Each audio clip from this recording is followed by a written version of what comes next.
우리가 학교 다닐 때 윤리에 대해서 배웠습니다. 윤리 시간에서 사람이 마땅히 행하거나 지켜야 할 도리, 그 다음에 사람이 지켜야 할 도리이면서 규범, 이게 윤리입니다. 이걸 배웠어요. 그러니까 쉽게 얘기해서 윤리가 바로 뭐냐? 사람이 사람다워야 된다라는 것을 말하는 거죠. 사람이 사람다워야 된다. 오늘 이 사도 베드로는 성도된 자들이 더군다나 마지막 때, 주님 오실 날 가까워 오고 있는 이 마지막 때를 살아가는 성도들의 윤리, 성도들의 신앙 자세, 어떻게 살아가야 되느냐라는 겁니다. 성도로서. 여러분, 사도 바울이 말했던 것처럼 하나님 예수로 말미암아 믿음으로 구원함을 얻은 사람이 이 세상을 살아갈 때에 제일 첫 번째가 하나님 앞에 예배자가 되어져야 될 것을 말하고 있고, 두 번째로 말하는 것이 이 세대를 본받지 말라. 이 세대가 너의 삶의 기준이 되지 마라. 하나님의 뜻이 무엇인지 분별하는 자가 되어져야 그게 성도다라고 로마서를 말씀하고 있는 것처럼, 오늘 베드로는 오늘 말씀을 통해서 베드로는 그 편지를 이제 마무리 되어져 가면서 그거를 기록하는 겁니다. 성도된 자가 바로 마땅히 행하여야 할 윤리, 그것이 무엇인가? 첫째로 권위에는 순종하고 겸손한 사람이 되라. 모든 권위를 인정할 줄 알고 겸손한 자세로 순종하기를 원하고 있습니다. 베드로전서 5장 5절 말씀을 보면, 젊은 자들아 이와 같이 장로들에게 순종하고 다 서로 겸손으로 허리를 동이라. 하나님은 교만한 자를 대적하시되 겸손한 자들에게는 은혜를 주시느니라 말씀하고 있습니다. 여기서 말하는 여러분, 이 젊은 자들아 장로들에게 순종하라 했는데, 여기서 그 장로들은 누구를 말하는가 하면은, 그 당시에 여러분 모세가 있었을 때에 이스라엘 백성들을 출애굽시키고 가나안 땅을 향하여 갈 때에 70인의 장로가 있었습니다. 이 70인의 장로는 모세를 도와서 이 모든 이스라엘 백성들을 리더해 나가는, 그러니까는 백성들의 지도자들입니다. 지도자.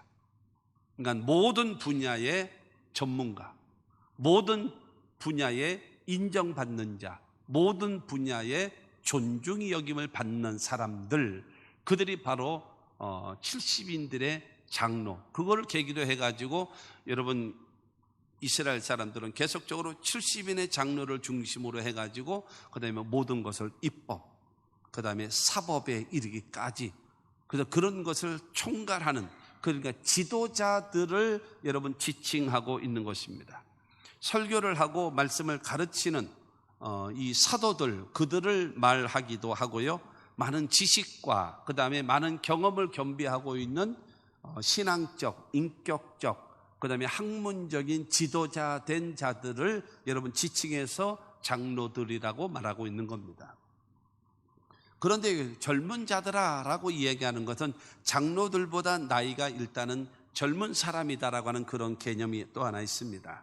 그리고 신앙적으로나 인생 경험이 적은 사람들, 그리고 예수를 믿고 하나님을 섬기고 그 다음에 먼저 믿는 사람들보다 나중에 믿는 사람들, 젊은 사람들, 예수를 믿는 모든 재직들, 그들을 향하여 지칭하기를 젊은 자들아라고 말씀하고 있습니다. 우리가 먼저 배워야 될 신앙적 자세가 바로 무엇인가 하면 순종이라고 하는 겁니다. 이 순종이 여러분 내 개인도, 가정도, 교회도, 그 다음에 여러분 직장도, 모든 국가에도 이루어져야 뭐가 이루어지겠어요? 아름다운 질서가 이루어지지 않겠습니까? 순종하는 사람은 겸손한 사람입니다. 그리고 겸손한 사람은 순종으로 나타나는 거예요. 교만한 사람은 순종이 안 돼요. 교만한 사람은 순종이 안 됩니다. 순종이 안 되는 사람은 교만할 수밖에 없어요. 그러면서 말합니다. 다 서로 겸손으로 허리를 동이라. 겸손으로 허리를 동이라. 허리를 동이라라고 얘기하는 것은요, 가정주부가 주방에서 일을 하기 위해서 앞치마를 목에 두르고 그 다음에 허리에 띠를 딱 띠고 그 다음에 일을 하잖아요. 노동자가 일을 하기 위해서 그 옷소매를 올려 붙이고 허리에 띠를 딱 묶는 것처럼, 왜냐하면 이스라엘 중동 지역의 사람들은 말하자면 여자분들이 원피스 입는 것 같은 그런 옷을 입기 때문에 일을 하기 위해서는 옷소매를 올려야 되고 허리를 여러분 띠로 묶어야 일을 할 수가 있기 때문입니다. 그러니까는 이 겸손으로 허리를 동이라라고 이야기하는 이 말씀은 말로서만 순종한다, 말로서만 겸손한다라고 얘기하는 것이 아니라 섬기는 자로서 순종하는 자세를 갖춰라 라고 말씀하고 있습니다.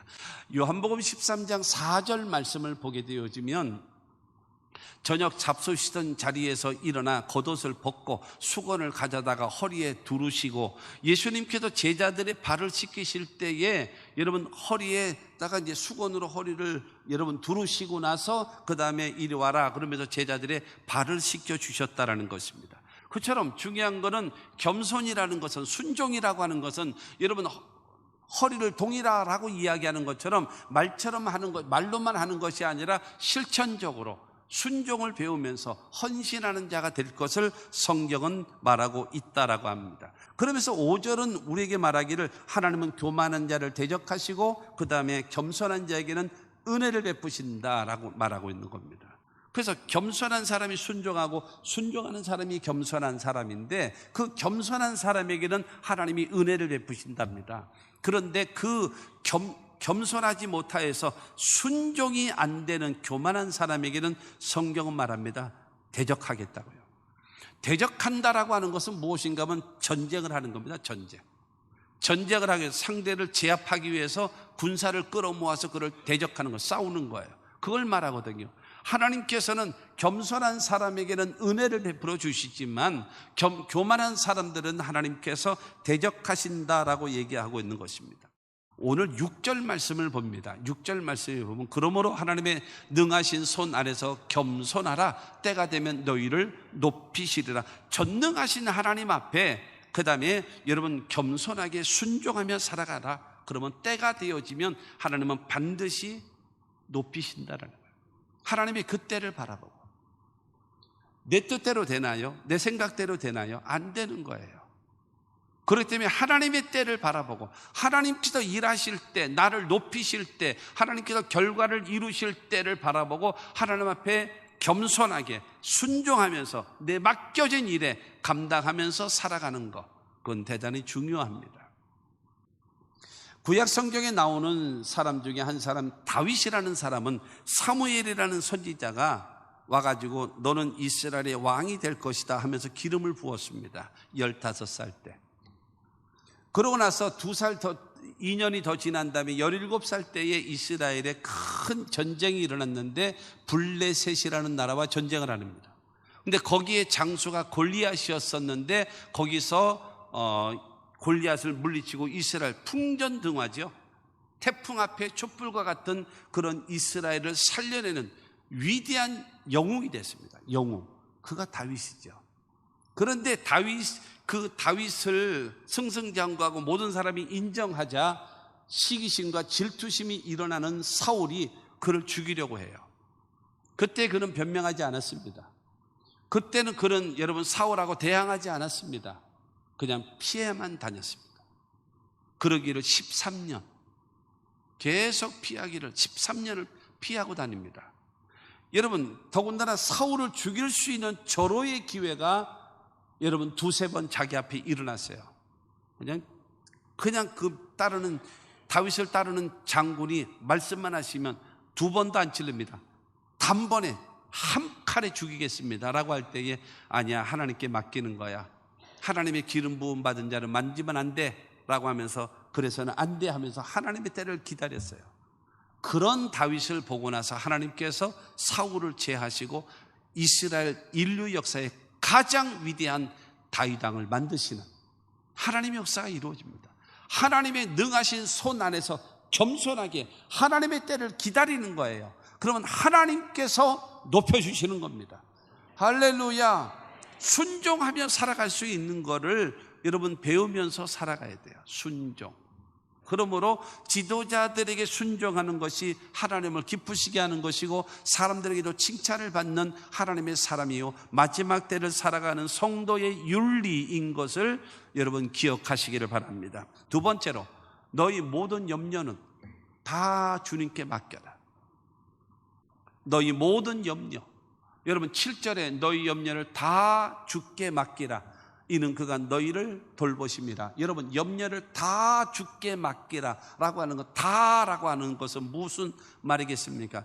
여러 가지 나의 삶에 다가와 있는 모든 염려를 말하죠. 여러분 염려라고 하는 것은 제일 먼저 다가오는 것이 우리 의식주 문제 아닙니까? 의식주 문제. 그리고 사업이라든가 직장의 문제가 있고요, 그 다음에 부부간의 문제, 자녀들의 문제, 가정의 문제가 있고요, 때로는 질병의 문제가 있고, 그 다음에 부동산 물질 장막이라고 하는 물질적 문제도 있고, 그 다음에 가족 구원이라고 하는 그런 문제. 그러니까 영적, 정신적, 생활적, 육신적인 모든 염려, 근심, 걱정이 여러분 그야말로 우죽순처럼 나타나 있는 것이 우리들의 현실이다라고 얘기하는 겁니다. 그런데 여기서 염려하지 말라는 거예요. 왜냐하면 염려해가지고 이룰 수 있는 것은 아무것도 없습니다.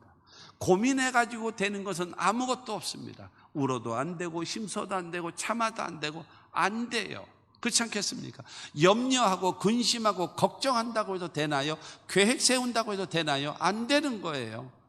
하나님이 도와주셔야 되는 거 아니겠습니까? 그러므로 중요한 것은 우리가 염려한다고 해결될 수 있는 방법이 없기 때문에 성경은 말하는 것입니다. 염려하지 마라. 마태복음 6장 31절과 32절 말씀을 보면, 그러므로 염려하여 이르기를 무엇을 먹을까 무엇을 마실까 무엇을 입을까 하지 말라. 이는 다 이방인들이 구하는 것이라. 너희 하늘 아버지께서 이 모든 것이 너희에게 있어야 할 줄을 아시느니라. 여러분 먹을 것 마실 것 입을 것, 이 의식주 문제가 우리들에게 여러분 가장 큰 문제 중에 하나 아니겠습니까? 근데 이방인들이 구할 때는, 이방인들이 하나님 앞에 기도할 때에 이 의식주 문제만 갖고 기도하는 것은요, 이방인들과 같이 중언부언하지 말라라고 하는 그 성경 구절이 있잖아요. 이방인과 같이 중언부언하지 마라. 이 말은 무슨 말인가 하면은 하나님 앞에서 기도하면서 먹고 사는 문제만 위해서 기도하는 자가 되지 말라라는 겁니다. 그 모든 것은 하나님이 이미 너에게 있어야 할 줄도 다 알고, 무엇이 없어야 될 것도 하나님은 이미 다 알고 계신다라는 거예요. 다 알고 계십니다. 그러므로 바로 하나님께서 우리에게 원하시는 것이 그 염려를 내게 맡겨라 이거예요. 그 염려를 내게 맡기라. 여러분 성경은 우리에게 말씀하고 있습니다. 여러분 7절 말씀 후반절에 보게 되어지면, 이는 그가 너희를 돌보심이라. 염려를 주님께 맡겨버리고 주님께 여러분 던져버리고 주님을 의지하게 되어지면 주님께서 돌봐주신답니다. 옛날 목욕탕에, 저는 여자 목욕탕을 안 가봤으니까 모르죠. 근데 남자 목욕탕 옛날에 그랬습니다. 맡기지 않는 귀중품은 책임지지 않습니다. 그렇죠? 그거 있었잖아요. 지금은 없더라고요. 보니까 그거 안 써붙였어요. 맡기지 않는 귀중품은 주인이 책임지지 않습니다. 하나님께서 여러분 우리들에게 염려를 하나님께 맡겨야 주님이 책임져 주시고, 맡겨야 주님이 우리를 돌봐주시지, 맡기지 않는데 야야 그건 내가 보살펴 줄게, 아니야 내가 그거 지켜줄게, 그런 일은 없다라는 겁니다. 그런 일은 없다. 왜? 하나님은 인격자이시고 우리를 인격자로 만드셨기 때문에 그러한 일은 없다 기억하셔야 합니다. 그러면 여러분 염려를 주님께 맡기는 방법이 무엇일까요? 그게 바로 기도입니다. 빌립보서 4장 6절은 우리에게 말하고 있습니다. 아무것도 염려하지 말고 다만 모든 일에 기도와 간구로 너희 구할 것을 감사함으로 하나님께 아뢰라. 염려하지 마라. 어떤 영적인 거, 정신적인 거, 생활적인 거, 육신적인 거, 어떤 것도 아무것도 염려하지 마라. 왜? 염려한다고 되는 것은 없기 때문이다. 염려하지 마라. 그리고 다만 모든 일에 기도와 간구로, 여러분 기도를 통해서 하나님과의 관계를 회복하고, 그 다음에 간구를 통해서 내 문제를 놓고 집중적으로 기도하라는 거예요. 집중적으로. 근데 여기서 기억할 것이 있습니다. 기도와 간구로라고 하는 말은요, 기도를 통해서 주님과의 평상시의 관계를 회복시켜 놓은 사람이 간구할 수 있는 자격이 부여된다는 사실을 기억하시기를 바랍니다. 기도와 간구로 너희 구할 것을 감사함으로 아뢰라 라고 하시는 것은 기도를 통해서 하나님과의 관계가 회복되어진 사람이 하나님 앞에 간구함으로 인하여 하나님 앞에 여러분 기도할 수 있는 자격이 주어지는 겁니다. 그러면서 말합니다. 너희 구할 것을 감사함으로 하나님께 하리라.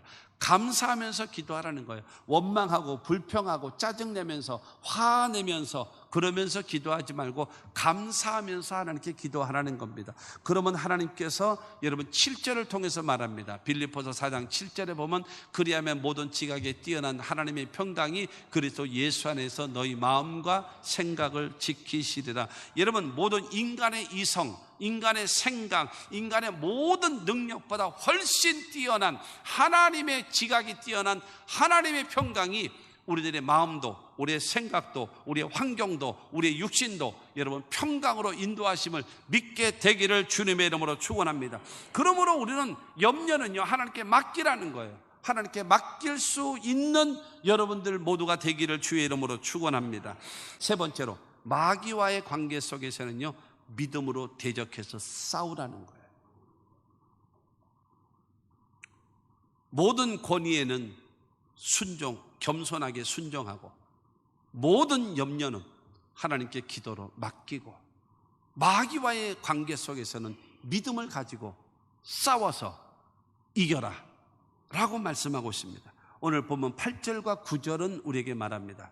근신하라 깨어라 너희 대적 마귀가 우는 사자같이 두루다니며 삼킬 자를 찾나니 너희는 믿음을 굳건하게 하여 그를 대적하라. 이는 세상에 있는 너희 형제들도 동일한 고난을 당하는 줄을 알미라 말씀하고 있습니다. 이 8절과 9절을 통해서 보게 되어지면 너희 대적 마귀가 우는 사자같이 두루다니며 여러분 삼킬 자를 끊임없이 찾아다니고 있다라는 거예요.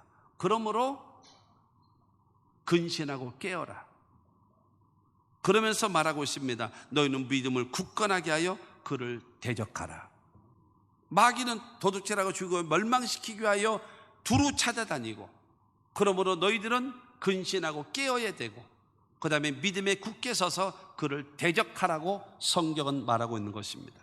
여러분 마귀는요 끊임없이 우리를 삼킬 자를 찾기 위하여 두루다니고 있습니다. 욥기서 1장 7절 말씀을 보면 야훼께서 사탄에게 이르시되 내가 어디서 왔느냐 사탄이 야훼께 대답하여 이르되 땅을 두루 돌아 여기저기 다녀왔나이다.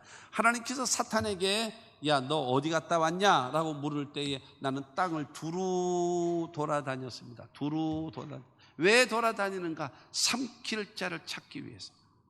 자기가 잡아먹을 자, 자기가 정착할 자, 그 대상을 찾기 위해서 여러분 땅을 두루 돌아다닌다. 사나운 짐승들이 동물의 왕국 보게 되어지면 짐승을 잡아먹기 위해서 두루 돌아다닙니다. 그러다 표적이 딱 나타나면 집중해서 쳐들어가서 그를 물고 한 끼 식사를 대항합니다.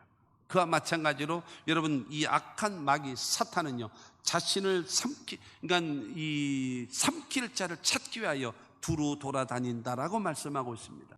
마태복음 12장 43절 말씀을 보면은 더러운 귀신이 사람에게서 나갔을 때에 물 없는 곳으로 다니며 쉬기를 구하되 쉴 곳을 얻지 못하고 지난주에 설교 드렸을 때 설명했었습니다마는 여러분 더러운 귀신이 나가서 두루 다니며 찾는 대상이 있습니다.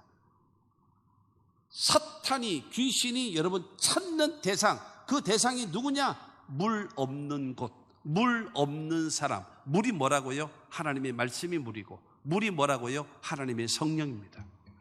마귀가 두루 다니며 찾는 대상은 누구냐? 하나님의 말씀을 알지 못하고 믿지 못하는 사람, 하나님의 성령이 내 안에 있지 않는 사람이 여러분 마귀의 표적이 되는 거예요. 여러분 그렇기 때문에 저와 여러분들은 이 귀신은 하나님의 말씀과 성령이 없는 자를 찾아다니기 위하여 두루 돌아다니고 우는 사자와 같이 삼킬 자를 찾고 다닌다라고 말하고 있습니다.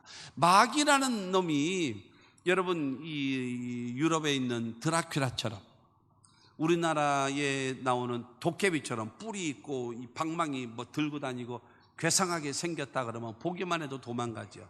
전설의 고향에서 나오는 구미호와 같은 모습으로 피를 흘리고 나타나면 걸어만 날살려라 도망가고 예수의 이름으로 떠나가라고 소리 지르겠지만은 고린도 후서를 통해서 사도 바울은 말합니다. 마귀는 광명한 천사의 모습으로 나타나는 거예요. 그냥 선악과를 보자 먹음직했고 보암직했고 지혜를 얻을 만큼 탐스럽게 생긴 것처럼 여러분들이 가장 좋아하는 대상의 모습으로 나타나서 여러분을 유혹하는 거예요. 여러분이 가장 좋아하는 모습으로 여러분에게 다가와서 여러분을 유혹해서 여러분 사망의 길로 확 끌어당기는 겁니다. 요한계시록 12장 11절 말씀에 보면 또 우리 형제들이 어린 양의 피와 자기들이 증언하는 말씀으로서 그를 이겼으니 그들은 죽기까지 자기들의 생명을 아끼지 아니하였도다. 여러분, 어린 양의 피, 예수의 이름으로 여러분 마귀의 세력을 이길 수가 있는 것입니다. 그리고 예수님도 기록된 말씀으로 마귀의 시험을 이기신 것처럼 하나님의 말씀으로서 마귀의 세력을 이길 수 있음을 믿게 되기를 주의 이름으로 축원합니다. 나는 약하고 무능해도 나에게 있는 예수의 이름이, 예수의 피가 마귀 세력을 이길 수가 있는 것입니다. 여러분, 우리가 가지고 있는 하나님의 말씀이 마귀를 때려잡을 수 있는 능력이 되어진다는 사실을 믿게 되기를 주님의 이름으로 축원합니다. 예수 그리스도를 통하여서, 예수 그리스도의 이름을 통하여서, 예수 그리스도의 피를 통하여서, 여러분 하나님의 말씀을 통해서 우리가 살게 되어지고 마귀를 이길 수가 있는 것입니다. 요한일서 3장 8절은 말합니다. 죄를 짓는 자는 마귀에게 속하나니 마귀는 처음부터 범죄함이라. 하나님의 아들이 나타나신 것은 마귀를 멸하려 하십니다. 여러분, 예수께서 이 땅에 오신 것은 마귀를 멸하기 위하여 오신 것입니다. 그러므로 여러분, 예수님은 우리도 마귀를 이기기를 원하고 있는 거예요. 여러분, 예수의 이름으로 이기시고 예수의 피로 이기시고 하나님의 말씀으로 이기시기를 주님의 이름으로 축원합니다.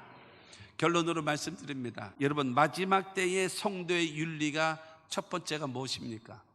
여러분, 권위에는 순종하라. 겸손하게 순종하라. 그 다음에 두 번째는 모든 염려, 근심, 걱정, 이 모든 것은 다 주님께 맡기라. 세 번째로 마귀와의 싸움은 믿음으로 대적해서 이겨라. 권위에는 순종하고 염려는 주님께 기도로 맡기고 마귀와의 싸움은 싸워서 이기는 자가 되라 말씀하고 있습니다. 이것을 행하며 10절 말씀을 봅니다. 10절. 모든 은혜의 하나님 곧 그리스도 안에서 너희를 부르사 자기의 영원한 영광에 들어가게 하신 이가 잠깐 고난을 당한 너희를 친히 온전하게 하시며 굳건하게 하시며 강하게 하시며 터를 견고하게 하시리라. 여러분, 마지막 때의 성도의 윤리를 지키는 자들에게 하나님께서는요, 너희를 친히 온전하게 하신대요. 온전하게 하신다라는 말은 무슨 말인가 하면은, 여러분, 이 구약시대에 하나님께 제물로 드릴 때에 가장 중요한 요소가 뭐냐? 흠없는 제물이거든요. 흠없는 제물. 그 흠없는 제물이 바로 무엇인가 하면 그게 온전한 사람이라는 거예요. 온전한 사람. 그렇다면 온전하다라고 얘기하는 것은 하나님이 보시기에 부족함이 없는 사람으로 여기신다라는 거예요. 온전하게 우리를 여기신답니다. 할렐루야. 여러분, 우리가 권위에는 순종하고 염려는 기도로 주님께 맡기고 마귀와는 싸워서 이기는 사람을 너는 부족함이 없는 존재야, 흠이 없는 존재야, 너는 온전한 사람이다라고 인정해 주신답니다. 할렐루야. 뿐만이 아니라 너를 뭐하게 만드느냐? 굳건하게 하시며 굳건하게 하신답니다. 어떤 환경적 어려움이 다가오고 생활적 어려움이 다가온다 할지라도 흔들림이 없는 신앙으로 내가 여겨주실 것이다라는 거예요. 뿐만이 아니라 강하게 하시며 강하게 하신답니다. 여러분, 마귀는 도둑질하고 죽이고 멸망시키러 다가올 때에 여러분, 그 마귀를 이기고 세상을 이기고 죄를 이기고 이길 수 있는 우리를 강하게 만들어 주신다라고 말씀하고 있습니다. 뿐만이 아니라 터를 견고하게 하시리라 말씀하고 있습니다. 여러분, 전쟁이 다가와도 심판이 다가와도 환난이 다가와도 너를 흔들 자가 없을 것이다. 하나님이 막아주신답니다. 우리를 온전하게 하시고 굳건하게 하시고 강하게 하시고 여러분, 터를 견고하게 하신답니다. 할렐루야. 그리고 11절 말씀을 보면 11절에 권능이 셋에 무궁하도록 그에게 있을지어다 라고 말하는, 하나님이 그 모든 것을 이길 수 있는 온전하게 하시고 그 다음에 굳건하게 하시고 강하게 하시고 터를 견고하게 하신 그 능력, 그 권능이 여러분 세상 끝날까지 우리와 함께 하신답니다. 그 하나님이 우리와 함께 하신답니다. 믿게 되기를 주님의 이름으로 축원합니다. 그러므로 마지막 때를 살아가는 저와 여러분들이 성도의 윤리를 지키면 하나님께서 우리를 강하게 하시고 굳건하게 하시고 여러분 온전하게 하시고 털을 굳건하게 하시는 그 은혜를 힘입어서 하나님을 기쁘시게 하는 성도, 사람에게도 칭찬을 받는 하나님의 사람들 됩시다.